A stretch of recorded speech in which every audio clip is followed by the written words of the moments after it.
On se retrouve aujourd'hui pour faire un développement asymptotique de la série harmonique. On sait tous que la série harmonique diverge, mais on peut se poser la question de à quelle vitesse tend-elle vers plus l'infini.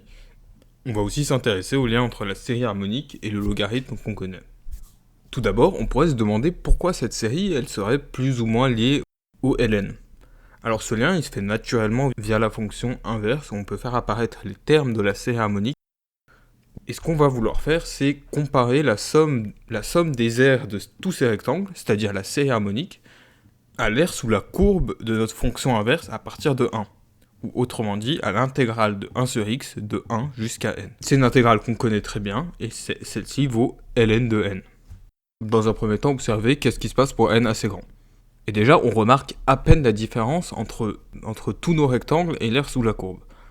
Et ça nous laisse présager que la série harmonique est équivalente en plus l'infini à ln de n. Alors, essayons de prouver ça rigoureusement.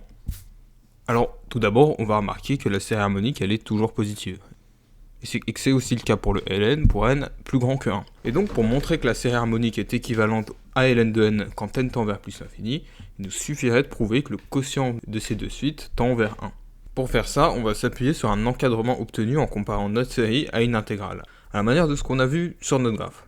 Partons d'un terme de notre série, on peut le représenter par ce rectangle d'auteur 1 sur k et de largeur 1.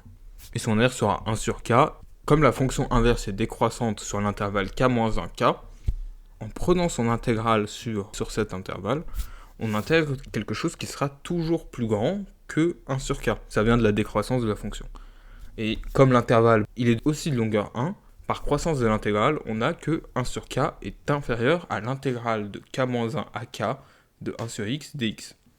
En raisonnant cette fois-ci sur l'intervalle k plus 1, on pourrait prouver que 1 sur k est supérieur à l'intégrale de k à k plus 1 de 1 sur x. Pour obtenir cette inégalité, on a utilisé le fait que l'intégrale entre k-1 et k était définie. Or ceci, c'est pas toujours vrai. En fait, c'est vrai seulement si k est supérieur ou égal à 2. Et donc notre majoration, elle est valable seulement pour k plus grand ou égal à 2. On vient de trouver un encadrement pour un terme quelconque supérieur ou égal à 2. Ce qu'on voulait au départ, c'était un encadrement de la série harmonique. Donc la suite, c'est de sommer toutes ces inégalités afin d'obtenir tous les termes. On se retrouve avec un paquet d'intégrales, mais heureusement pour nous, on a la relation de Church qui nous permet de tout rassembler en une seule intégrale. On voulait la série harmonique, mais pour l'instant, on n'a que les termes plus grands ou égal à 2. Alors pas de problème, il nous suffit simplement de rajouter le premier terme qui est égal à 1 à nos inégalités. Et on a bien ce qu'on veut. On calcule maintenant nos intégrales. C'est assez simple vu qu'on connaît une primitive de 1 sur x, c'est ln de x, et on évalue aux bornes respectives des deux intégrales, et ça nous donne ceci. Alors rappelez-vous, nous on voulait prouver que le quotient de la série harmonique par ln de n tend vers 1 quand n tend vers plus l'infini. Alors ce qu'on fait c'est simplement diviser par ln de n, et on fait tendre maintenant n vers l'infini. Les deux extrémités de l'encadrement tendent vers 1, et donc ceci nous permet de montrer que hn est équivalent en plus l'infini à ln de n, car nos deux suites sont positives. Alors on vient d'obtenir que hn était équivalent en plus l'infini à ln de n, mais ça on peut le réécrire d'une façon un peu différente, en écrivant que hn est égal à ln de n plus un petit taux de ln de n. On va continuer notre développement asymptotique, et notre but ça va être d'étudier maintenant la suite qui est égale à hn moins ln de n. Alors notre but c'est de savoir comment elle se comporte à l'infini. On peut déjà calculer certaines de ces valeurs pour voir ce que ça donne. Alors ce qu'on sait c'est que notre suite va être négligeable devant ln de n.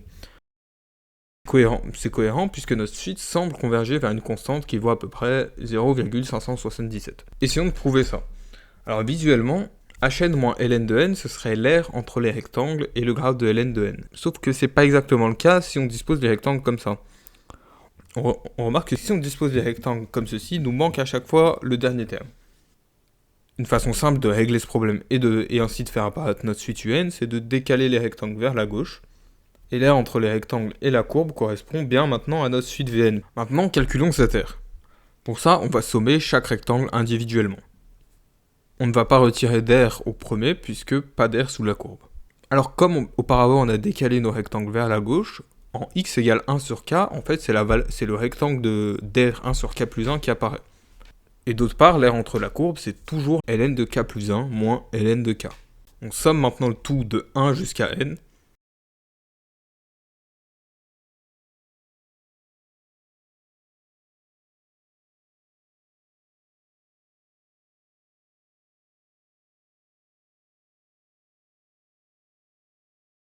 Maintenant, le tout, c'est de savoir si cette suite converge, ou plus précisément, si la série des termes générales 1 sur k moins ln de 1 moins 1 sur k converge. Pour répondre à cette question, on peut simplement faire un développement limité du truc à l'intérieur de notre somme. Alors, on pourrait tenter d'aller jusqu'à l'ordre 1, mais on est vite confronté à un problème, vu que les 1 sur k plus 1 se simplifieront, mais on pourrait pas conclure, puisqu'on sommerait des choses négligeables devant 1 sur n, et ça, on ne peut pas savoir si ça converge ou ça diverge, puisque la série harmonique diverge. On va donc plutôt aller à l'ordre 2, les 1 sur k plus 1 se simplifient toujours, mais là il nous reste un terme de l'ordre 1 sur k carré, et un petit taux de 1 sur k carré. Ces deux choses-là, on sait qu'elles convergent. La première, car c'est une série de Riemann convergente, et la deuxième, elle est négligeable face au terme général d'une série de Riemann convergente. On vient de prouver que notre série converge, ce qui nous montre que la limite de un est finie. Elle est connue en mathématiques, on la note gamma et c'est la fameuse constante d'Euler-Mascheroni.